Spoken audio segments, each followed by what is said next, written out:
You're beautiful. I'm standing on you, Jesus.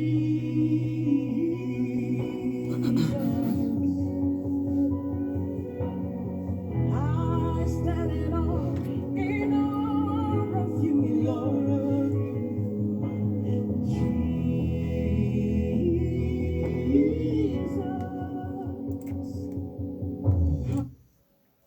Yes, that is Sinach featuring Nathaniel Bassi.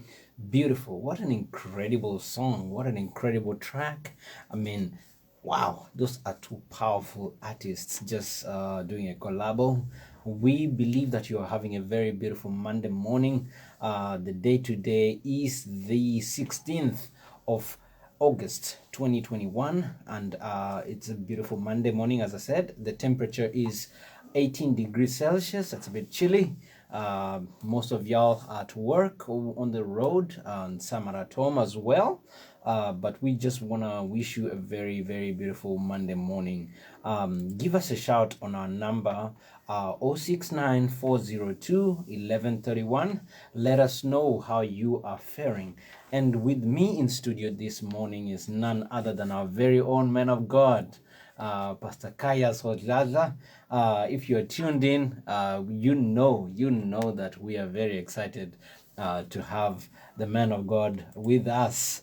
You know, yes, we just had a testimony of divine healing last week, and if you didn't check that out, you can really go onto our archives, whether on our Facebook videos or on our website agapeonlineradio.com /series, and you'll find Pastor Kaya's testimony how the Lord overcame this illness called COVID, and God destroyed it. And you can see the man of God is with us.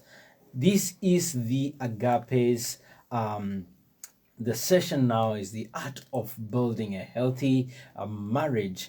And I know some of y'all have been really eagerly expecting. I see many people tuning in. Thank you for tuning in with us on Facebook. Give us a shout, a thumbs up, a comment. Let us know where you're watching from. Let us know that, you know, whether this content is up to standard, and I hope that you really enjoy the whole session. Stay tuned in. Last couple of weeks, you know, just before Pastor, had gone to the hospital, we had been dealing with the topic of how differently wired men and women are. And well, if you haven't realized that, interact with the other gender and stay a little bit longer with them, then you actually see, wow, you know, people are very different, and how that affects how they relate with each other, especially in the realm of marriage. People, that's like, you are with each other, around each other, for each other, whether you like it or not, for the rest of your life. So you better know, you're gonna have to know how to treat with each other, and how to appreciate each other, how to interact with each other, and how to love on each other. So today we'll be dealing with the men's need for approval, which we had touched on earlier on, and we are going to touch on again, men's need for approval and women's need for validation. So without further ado, welcome with me once again, Pastor Khaya. It's great to have you.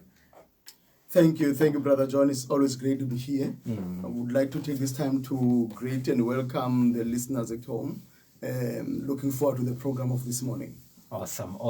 You want to give a shout out to your devoted followers who I see they're very tuned now. This moving, they've been missing you, and just say hi to them. Yes. Well, to all the listeners at home, those that have been very faithful in supporting this program, and I want to thank you. We welcome you. We are back online firing on all cylinders. Yes. Yes. Firing on all cylinders. Wow, that is lovely. Yes. We believe that we are going to have a very wholesome conversation and edifying talk, informative and also uplifting. Like I believe some of y'all, who haven't heard this for the, it's your first time to tune in, you're going to really get educated. You're gonna get a real education. This the man seated opposite of me is a qualified therapist. He's a man of God, so he's a man who operates by the Holy Spirit, and he's a man with a big heart for marriage.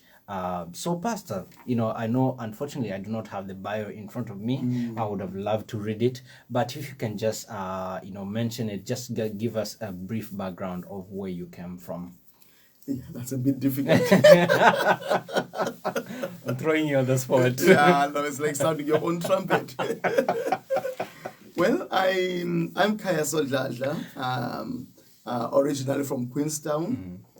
I'm born again. I love the Lord. I'm the servant of the Lord. I've been tasked with a very awesome and fearful, if I may put it like that, responsibility of leading God's people. When I say fearful, I mean it's something that I don't take it lightly. Something that I take it as a great responsibility from God and needs to be taken, very seriously. I have one wife and 3 children. She gave them to me for free. We've been married for 17 years. Now we're going for 18. It's been a honeymoon of a marriage. I thank God for that dear wife of mine. She's an amazing, amazing wife. And we are leading a church here in PE called His Grace Tabernacle PE. We meet there in Handler's Retreat in the back of the hotel.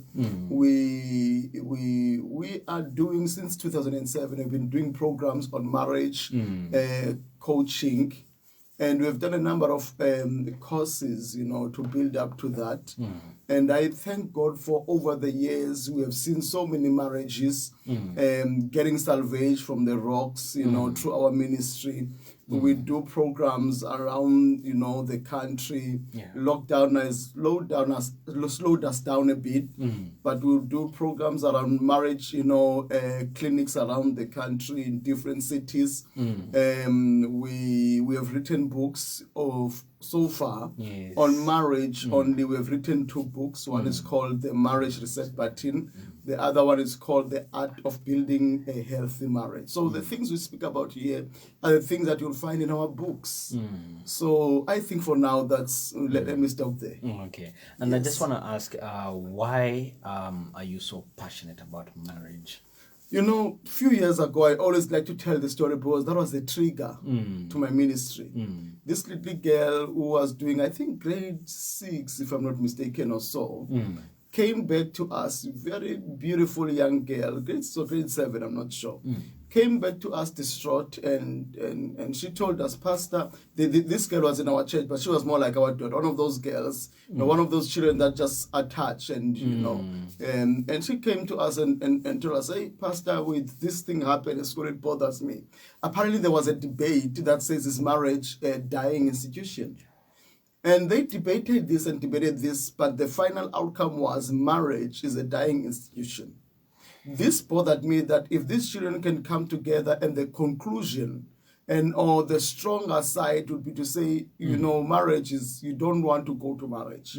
Marriage time is over. Marriage doesn't work. And I started to think, these children that were debating this, most of them were not making it up. It's something that they've observed over years. It's very difficult these days to find a good model of marriage, because people out there are using the wrong tools, to do marriage, and they are struggling to, many marriages are breaking. Many children are living in broken families. Many children are seeing this marriage, those who are still in a marriage setup.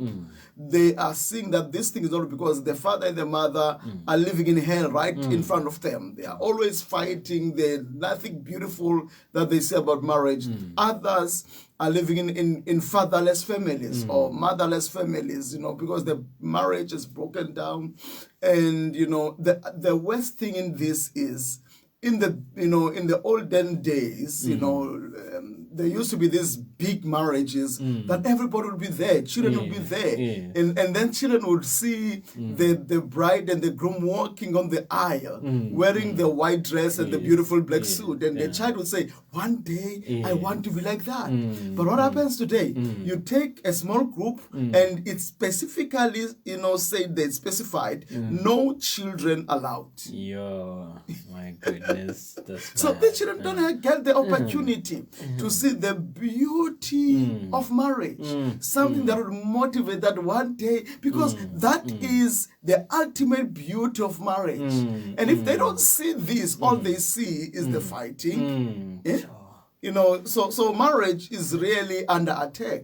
So I told myself, Lord, help me to play the role that I can, to touch the marriages that I can, so that I can change. And, I can play a role. It can be small or big, but I want to play a role to build healthy marriages, that those who are watching, including children, can say, you know what?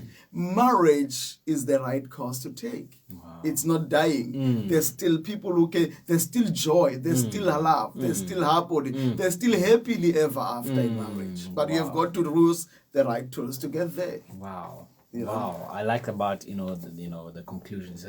It's a beautiful thing, but you need to use the right tools. Yes. The unfortunate thing is we all think, well, I can do it by myself.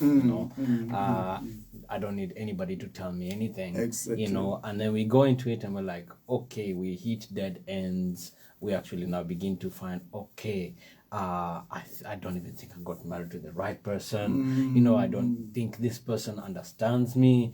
I don't think this person is going in the direction that I'm going. You find that you actually got married to a stranger. You're strangers in the house, You had no idea who this person is. Exactly. You're only beginning to find out. And just like this big a precursor to what we are going to talk about today, because we are differently wired.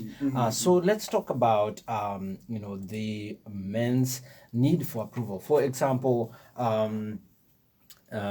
know we all seek approval, in one way or another, and this is a form of communication, appreciation, sort of like, if, we all, I know men and women have roles, I haven't been married for a second, so I wouldn't really know how it all goes down, but I do believe there are roles and responsibilities, and a man, as we spoke the other time, a couple of things, that men, really look out for is the results, kind of things. That's a driving force for men. And so once a man does something and they look up, the wife for like, you did a good job, something like that. And, it's kind of embedded in the man, and in the women, it's sort of a different. I'm just like giving a precursor, but you can take on the button, just what's the topic for today, and why is it important?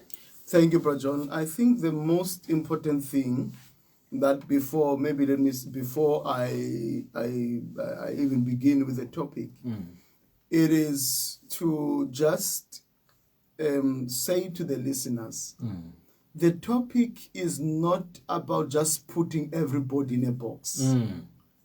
Sure. It's not just generalizing everybody. I know that not everybody will fit in the needs or the that we put. You might find that it does not mean you're lesser of a man or lesser of a woman if you don't fit in the needs that we put, or if you find yourself on the other side. People are very dynamic. People are very unique. God has created us in different ways. You might find that maybe in one of the needs that we bring up, you find, no, I don't find myself on my side of the gender. But instead, I find myself on the side of the gender. It does not mean there's anything wrong with you. What we are saying is, generally, the majority of the gender normally falls here. But sometimes you might find that you don't fall here, you fall here because you are created and wired up, in a very creative way. Number two, the reason we're bringing this, it is because we realize that many people that when they get married, they judge people based on how they are, because that's what they know. They know that for me, because I'm a woman. For me, this is what I know works. This is who I am. And the man says, but for me, you always judge people based on what you know, and what you know is you. From your perspective. From Exactly. your perspective. Yeah. And many people get frustrated because they create rules around their perspective. If therefore you don't follow the rules, they get jittery, they get frustrated. And they sometimes feel you have got to be punished because you're not what I expect you to do. And you get problems and challenges in marriage. And sometimes if you sit down with a couple and try to open their eyes, but no, the reason that they do is not because they are just trying to be fun or bad. It is because that's how they are wired. And once you are able to clear that up, so that is why we do this here. It's not generally to try and box people, but it's just that we know for a fact that if these things are not looked at, sometimes they create problems. Number one, today, when we talk about men, needs to be admired, and women needs devotion. Admiration, one of the best means of showing admiration is affirmation. You need to be men likes to be affirmed. We like people to say, wow, he's good at this. Wow. We like people to look up and say, that admiration that says, wow, you're good. Wow, I respect you. Wow, I like what you're doing. And men feeds on that. If you want men to do anything for you, learn to be a good admirer. Because we feed on admiration. That's what makes us wake up and go out and do something. For example, if you keep on, pestering men to do something, the best way to get a man not to do anything is to pester him. Sure. Because we don't like to do something because somebody told us to. Because if we do so, we won't get admiration. Because if you pester me to do something, when I finally do it, it will be like to say, you should have done this a long time ago. So there's no admiration there. There is no reward there for us. But if we do something ourselves, and if we are motivated to do something ourselves, and we know there's a reward, and that reward is admiration, guess what? We'll do even more. You go overboard. You'll go overboard. If, for example, I change a door in my house, and my wife, did not really pester me to do it, and I finally change it, and she comes with so much admiration for what I've done. Believe me, I will look for any fault in the house. I'll look for all the bulbs that have been blown for months. I will look for anything that needs fixing, and then I'll bring her and say, come and see. And then when she keeps on admiring, it keeps on, motivating me to do more.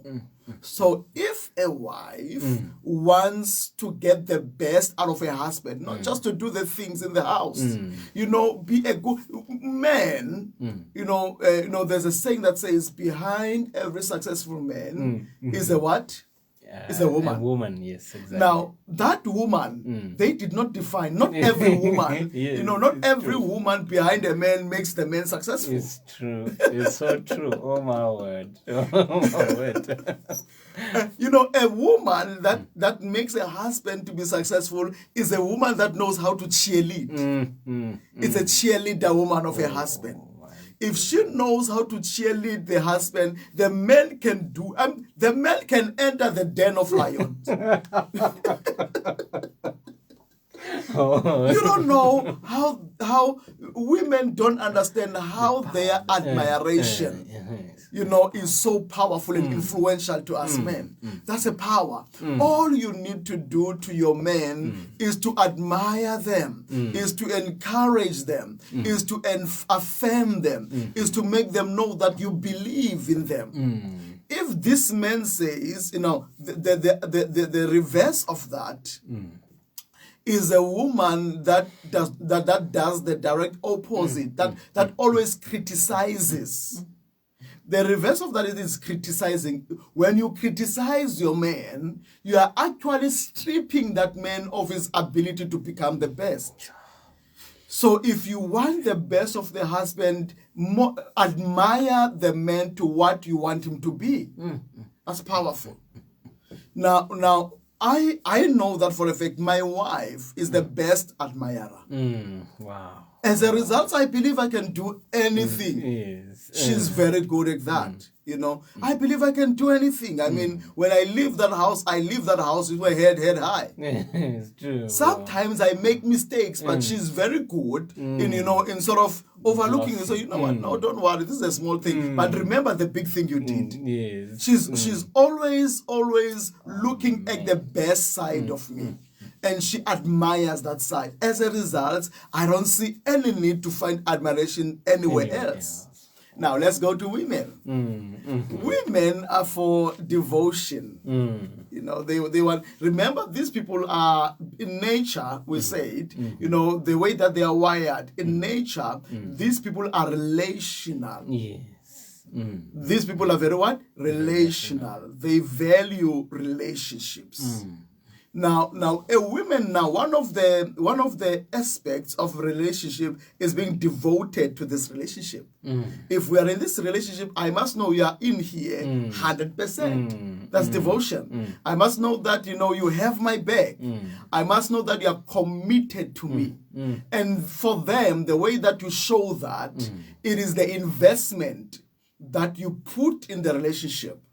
And the investment to them interpret the value, because they've got to keep on putting a gauge, the dipstick. Yes. How deep is this devotion? Wow. How deeply devoted are you in this marriage? How deeply devoted are you to me? And for them, when they're able to gauge that value. But let me tell you something. 60% of the time when marriages break, it is because there's a value question mark. For sure. Wow. When, especially women, even men, but when one of those who are married are questioning the value issue, they are questioning if you really value them.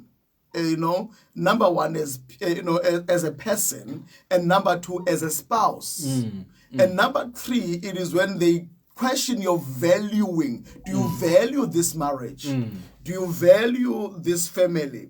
If they can question that, do you value this relationship, this marriage? You value them as a person, then that marriage normally is in trouble.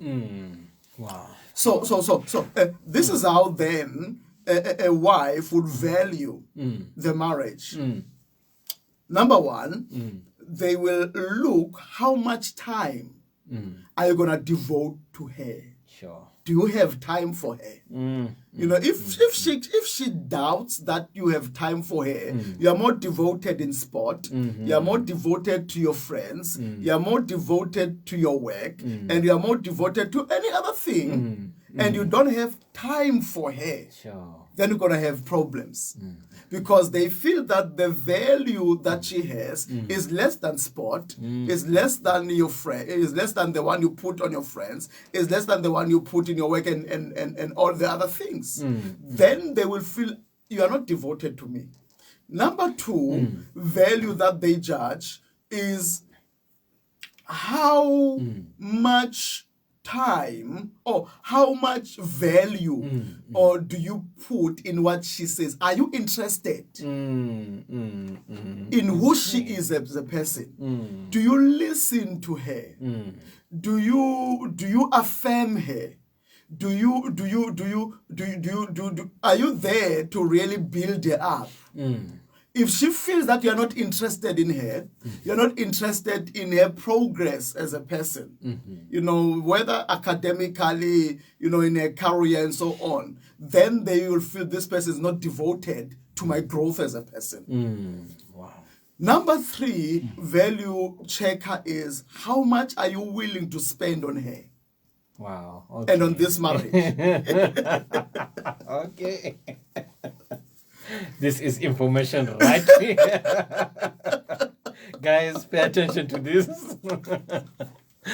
You know, if they feel that this person never even gives me money for the hairstyle, never buys clothes for me, never takes me out, never invests anything in this marriage, then they will start saying this person is not devoted to me. Wow. In other words, they will say he doesn't care for me. Wow. Now let's go to the consequences and, you know, the pros and cons of this. If a man feels like the wife is not admiring him, you know what he will do? It's a painful thing. Because in a man, there's this intrinsic need to be admired. If he feels that this woman is not admiring her at home, and that's the most important admiration. Let me tell you something. So true. I am married. I've been married for 17 years. Praise the Lord, my wife is the best cheerleader in my life. When I do something and I feel, you know what? No, I've nailed it. You can admire me. It's okay. You know, I because I'm also a words of affirmation person. You can admire me. You can affirm me all you like. But there is one admiration that is crucial. It's my wife's. It's very important to know that my wife is admiring me for what I have achieved. So when my wife says, you know what, love, you have made it. Sure. You have done it. Something in me says, yeah. And then I feel like, bring another one. I can do it even more better. Now, I need to be admired. The admiration, now, if I don't get it at home, I will look for it outside. It might not have the same value or the same weight. But at least it will still be an admiration nonetheless. So what a man therefore would do would go outside and look for admiration, which can be good for him, but it can have negative consequences for the marriage. Let me start with the not so detrimental ones. He can seek admiration from work. So this man might throw himself at work and want to please everybody so that everybody can admire him. He would work very hard. He would enslave himself because he's seeking for approval from the bosses. He's seeking for approval from the colleagues. So he will push himself very hard, and you know what that means. It means if he does that, he will have to neglect the devotion. He cannot be fully devoted at work. Let me say, it cannot be over devoted at work and still be devoted in the same level at home. Wow. So when he puts this much devotion at work, it means there's no devotion at home. Sure. And then it becomes a problem. The second admiration that I will look at, it is in sport. There is, men, the reason that we like sport, it is because those in sport are admired. Yes. Look at the kids in high school. Oh, my word. The guys who are in soccer, the guys who are playing rugby and all these sports, those who are good, everybody, every girl admires them.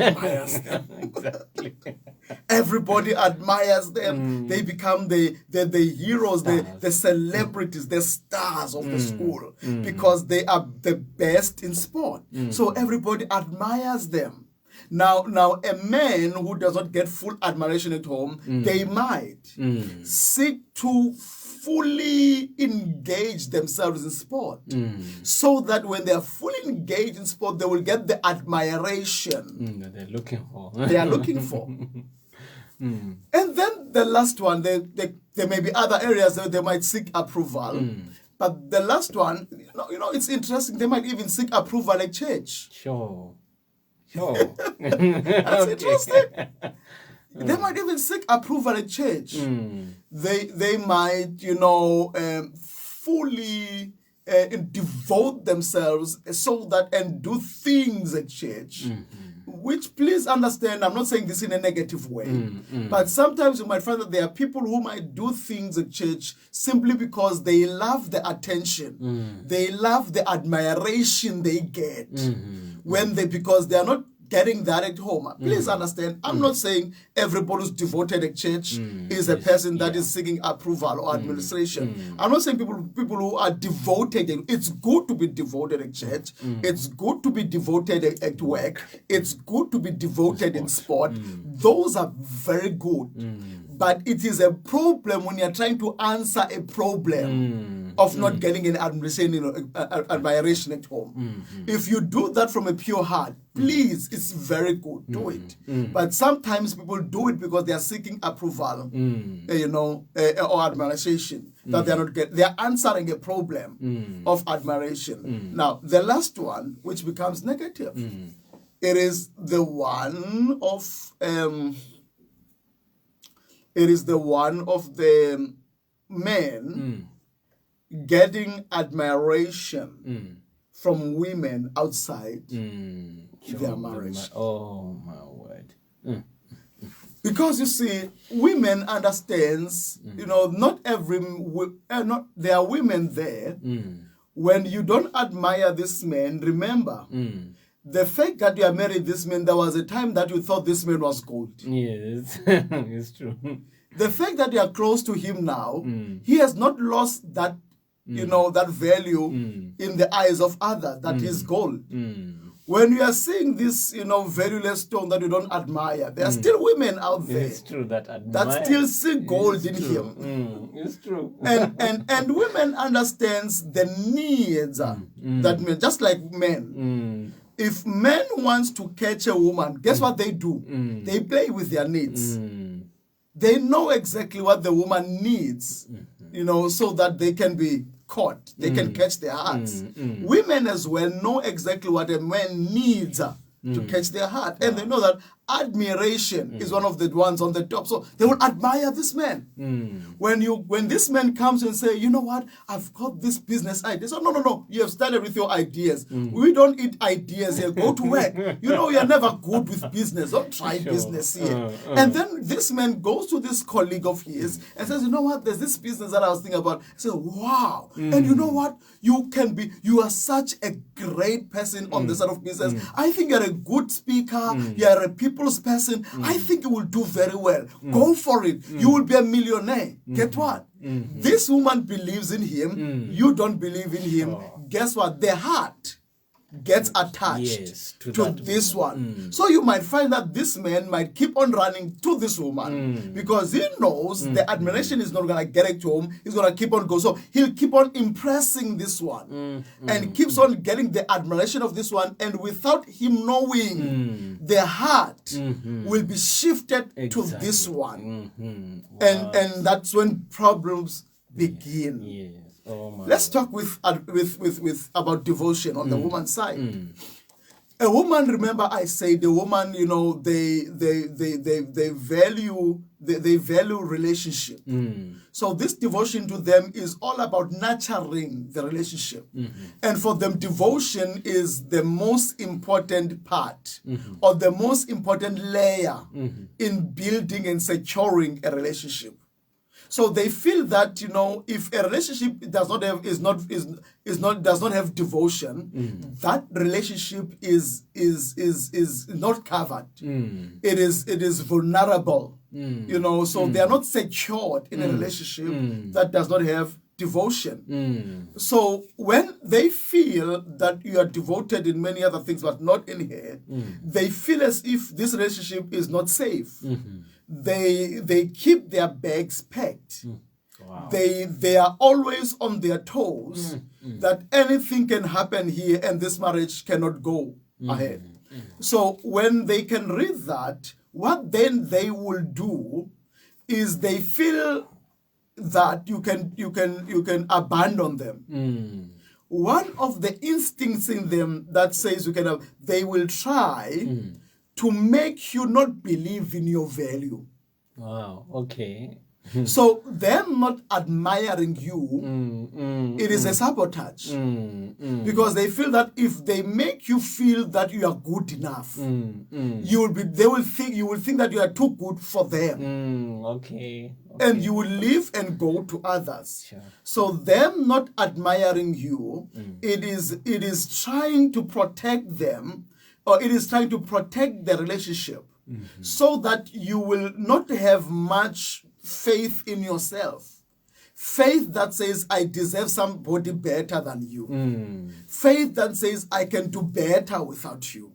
So if you don't believe in yourself, therefore there are lesser chances of leaving this marriage. I don't know if you're hearing me. Yes. So that is why these twins of devotion and admiration, their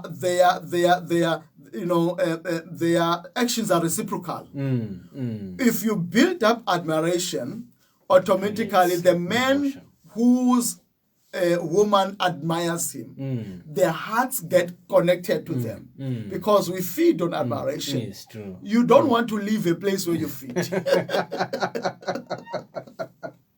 You want to nurture that. It's true. This man will always be, will always be around you because he wants you to feed him. And a woman that feels that the man has got all the time, the man is devoted to him, then that woman will not have a problem because she's a child. Exactly. She knows that the more she builds you with, with admiration, she's building you for her. It's true. She doesn't want to build you for another woman out there. It's true. So you find that these roles, they are quite reciprocal. Whatever you give, that's what you get. You receive. Wow. So that's in a nutshell. Those are the twin needs of men and women. Wow. My goodness. And that is powerful. It really shows how we are wired. And you say the different needs, reciprocal needs, Yes. opposite of each other. It really shows, you know what this speaks to me, Pastor? It shows marriage was not something that a person discovered. It was created in us, by God. Exactly. It was that need. And I think, it's pretty much when we start growing, then you realize you have the need for the other gender. Yes, You really do have, and it's satisfied in a marriage covenant. And ladies and gentlemen, if you've been tuned in, we've been talking about admiration and devotion, and how significant it plays a major role.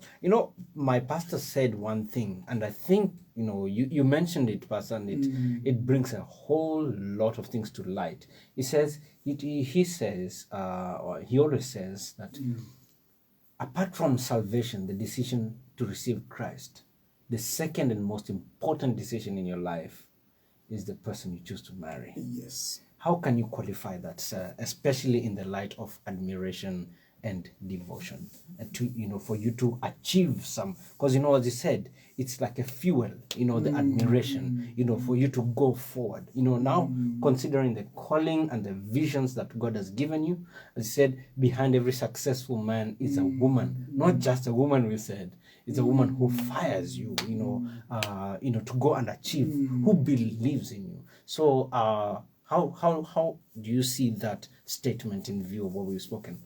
In my lifetime, I've seen painful stories.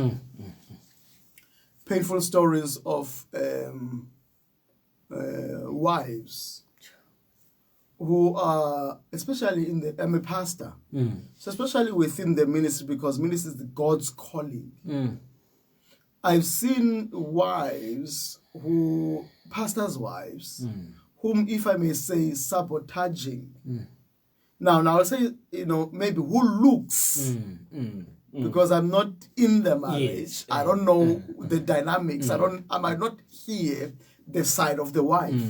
So I'm careful to prejudge.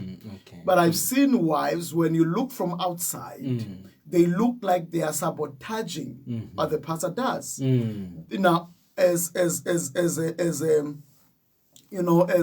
a person who works with people, I've come as a therapist, I've come to understand that, for every action, there is something that is behind, that you've got, there's a door that you always have to look at. There might be something, you don't prejudge a person based on what you see on face value.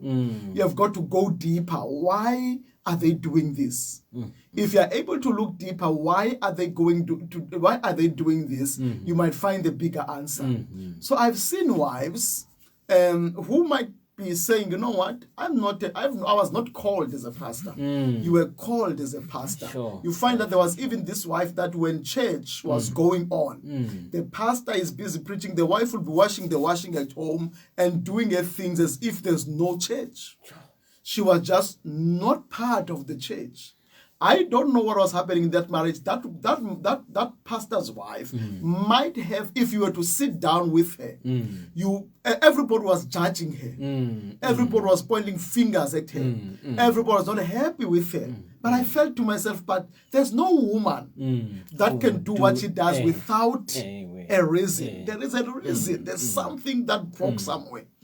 But to cut the long story short, I've seen most cases that you find that a wife is just not supporting the husband, and the husband never goes far, and vice versa.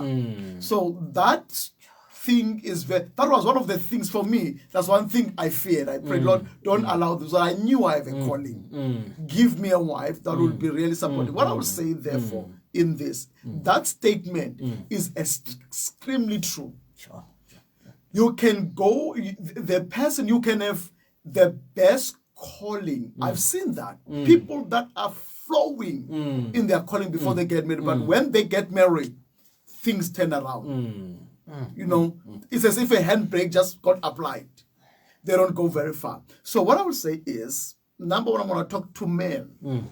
When you're going to marry to somebody, it might not be easy because at that time there's a lot of pretending that happens.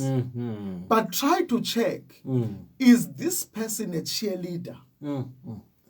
Is this person encouraging you to be the best at who you are?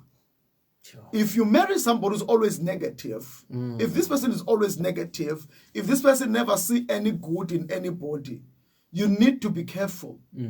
Do I want to get married? Because remember, if they don't see good in a particular person, they're not in the very best relationship with them. In marriage, there are times where you're not going to be in the best of relationship.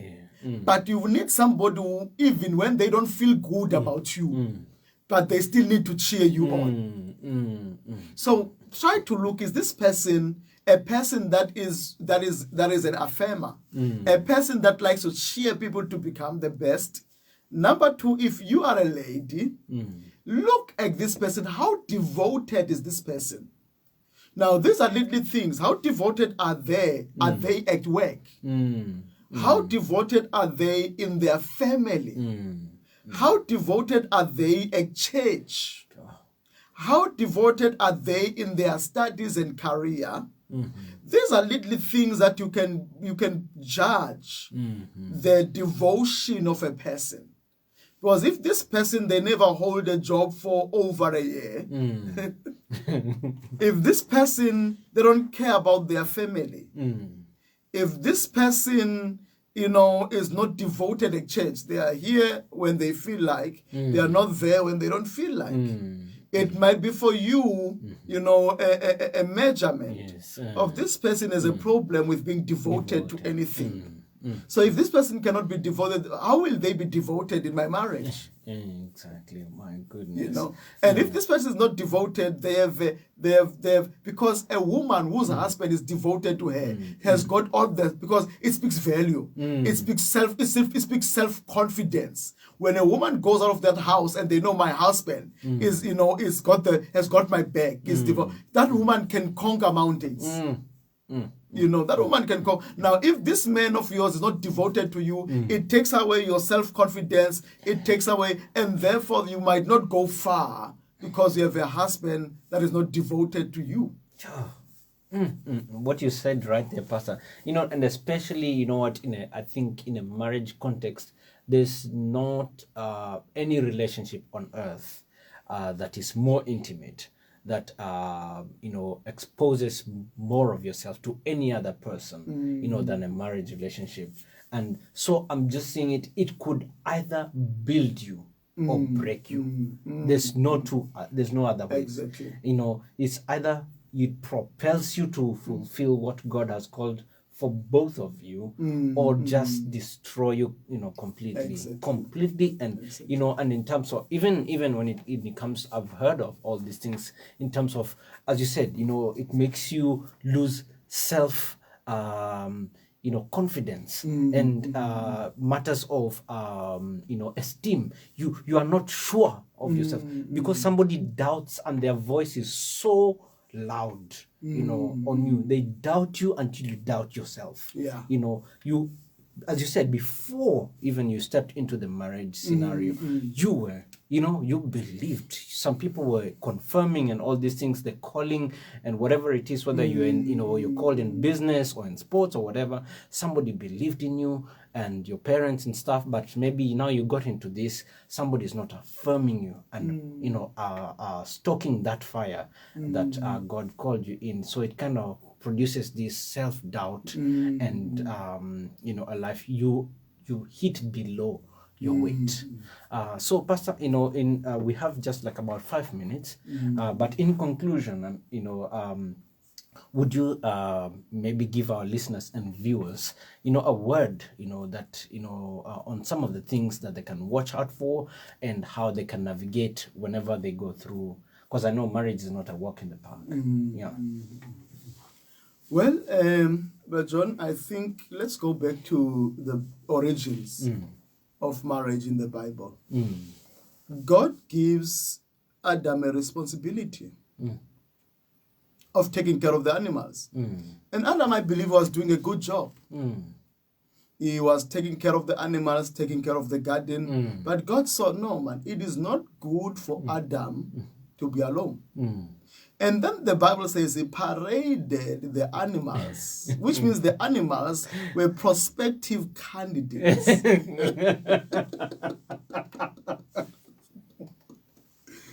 And all the animals passed by, and God says, and Allah said, nah, they can't pass by, nah. The peacock came by and sprouted its beauty, and Allah said, nah, not this one. And then the Bible says, because God says, I'm going to make him a helpmeet. And then finally, Eve was created. I'm sure that Eve heard the story. Yes. That the animals were prospective candidates. So when Eve came up, number one thing, she had to believe in herself. Wow. So Adam had to play this very carefully, that it does not seem to Eve as if she put more devotion on the work. Because the work was at some part of his life a candidate. It's true. So it's Adam true. had to juggle this very carefully. So Adam had to remember that he must balance here. That Eve knows, even though Adam is taking care of the former candidates, but Adam is still devoted in Eve. Eve never had a problem as long as Adam knew that. Sure. Are we together? Sure. And then and vice versa. The reason that Eve was here was to help Adam. I don't think that God or Adam expected Eve to chase the cattle, to chase the animals. I don't think so. Because Eve was made to be a weaker vessel. So I don't think Eve was going to do the hard work in the garden of plowing, but I think Eve was there to keep on motivating Adam. Wow. To keep on saying, Adam, wow, you are doing a good job. Yes, You are doing, this is good. And this gift gave Adam, so what God wanted more was for Eve to motivate. I'm not saying Eve was not doing anything. I'm not saying Eve was useless, in a way, in terms of, I believe that Eve did do some work, but I think what Adam needed more, because before Eve came, Adam is, I don't hear God says, well, Adam is failing in taking care of it. Just says it is not good for Adam. He was not failing, but there was something he needed. He needed a motivation. So I want to say to to wives out there, please be very good motivators of your husband. Admire them to become the best. But also want to say to the men out there, while you do want to do the best, balance. Don't make the woman question your devotion to her because you are trying to be the best in what you are doing. This is what I would just say to the couples out there, that according to the Bible, God says it is not good for a man to be alone. And when this child, somebody's child is here with you, don't make them feel as if they are intruding in your life. Make them feel that they are a bigger part of your life by showing devotion to them. Wow. Eve is already here. You can't neglect Eve now. You have got to make Eve feel as if, you know what, I'm important in this man. He values my being here. I'm not just here, I'm not just crouching in his space. I'm here because he wants me to be here, and he shows it by being devoted to me. Wow. Wow, that is something, Pastor. I think it will take a moment for you to sing. Guys, I told you, what to expect. Wholesome conversation, edifying, and I know you feel like you've had a nice meal. When you sit and you really had a good meal, and you relax after that, and you just want to digest it. That's exactly, what this conversation, stirs. It's very edifying, very healthy, and very uplifting, very educational. So, ladies and gentlemen, please remember your partner, your husband needs you. Your wife needs you. You were built for each other, and that's the only way it really does work ultimately. So Pastor, thank you so much for coming again. If you have any last encouraging words. Well, Brother John, thank you so much. It's a joy and a privilege to be here. I just want to encourage the couples out there and say, listen, this thing called marriage is doable. If you just got married now and, recently, or you're about to get married, congratulations. It's the best journey of your life. All you need to do is to use the right tools. If you're already in, your marriage is hitting the rocks. And I want to say to you, listen, it's doable. All you need to do is, if you want to reach out, reach out. We are available to help. We are available to coach and take you through the journey. You can go to the Art of Building a Healthy Marriage. If you go in there, you can send us a message and then we can talk from there. Or you can go to my email address that says Sodladla for my surname, sodladlack@gmail.com. Or if you want to see us, you find us during the week in most days, in our church offices at number 622 Cape Road. It's in the Hunters Retreat Hotel. Our church is in the back. We also meet there on Sundays at 10 o'clock. You can see us there. But there are many ways that you can get hold of us or find somebody who will help you. It might not be us, but don't walk this journey alone. I know that men don't like to ask direction. I remember I got lost in Joburg. I was driving with my wife. I don't know, it's at night. And my wife keeps on saying, get to the garage and ask for directions. I know I'm going. I know where I'm We going. took a good 30 minutes getting deeper and deeper into Gauteng, until finally my ego had to bow down. I asked for directions. And then guess what? When we finally found out directions, I realized that I was almost there. If I had asked then, I would have saved a good 30 minutes. So let's not be ashamed to ask somebody to hold us by our hand and walk with us. It makes the journey easier. Absolutely. And thank you, Malibongwe Binase, for that comment. Very educational indeed. Thank you, Tata. Thank you very much. We really appreciate the comment. Thank you for staying through the conversation and listening in. Please, next time, share this. You can share the video. Tell friends to join in this amazing conversation. Would like to hear feedback, questions. Remember, our number is 069-402-1131. You can always WhatsApp us. Give us some feedback, questions. If you have anything really, and sometimes if it's discreet, if you don't want to reveal your identity, we won't.